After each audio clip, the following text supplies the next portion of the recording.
Ahojte Ninka a Mário, veľmi sa teším, že vám môžem poslať túto recenziu, pretože vy si ju naozaj zaslúžite.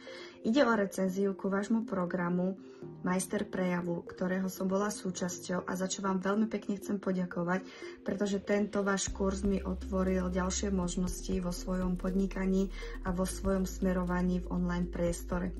Aj keď môj časový fond nie je natoľko flexibilný, aby som ho absolvovala online, ako ste to mali, ale o to viac si to vážim, že ste mi umožnili a mohla som byť s vami na individuálnych stretnutiach, ktoré mi dali, by som mohla povedať, o mnoho viacej ako tie online, pretože byť vo vašom prostredí u vás doma a to, že ste mi dali naozaj ten individuálny prístup, ako aj Ninka, ako aj Mário, každý z toho svojho pohľadu mi dal naozaj veľmi veľa, pretože ma to nasmerovalo presne tam, kam som ja potrebovala. A aj keď mám nejaké skúsenosti, čo sa týka prezentovania, stále som hľadala niečo, čo by ma mohlo posunúť ešte viacej.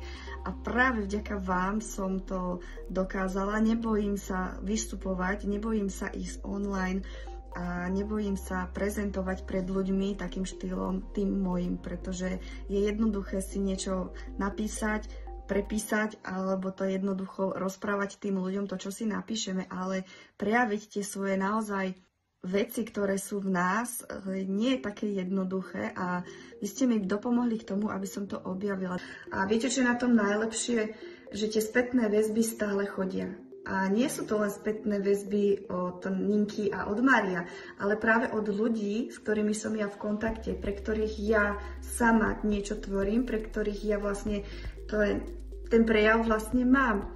A tie reakcie boli úžasné, čiže ja sa dobre cítim, ľudia to vnímajú, ľudia dávajú spätnú väzbu. Čiže ak váhate, či ísť alebo neísť do tohto programu, tak ja si myslím, že nemáte absolútne nad čím váhať, pretože to, čo vás oni naučia, to, čo vám oni dajú, tie svoje know-how, to, čo oni už majú za sebou, tak to je niečo neopísateľné a určite neváhajte. Ja zo srdiečka ďakujem a prajem to každému jednému, aby si to zažil.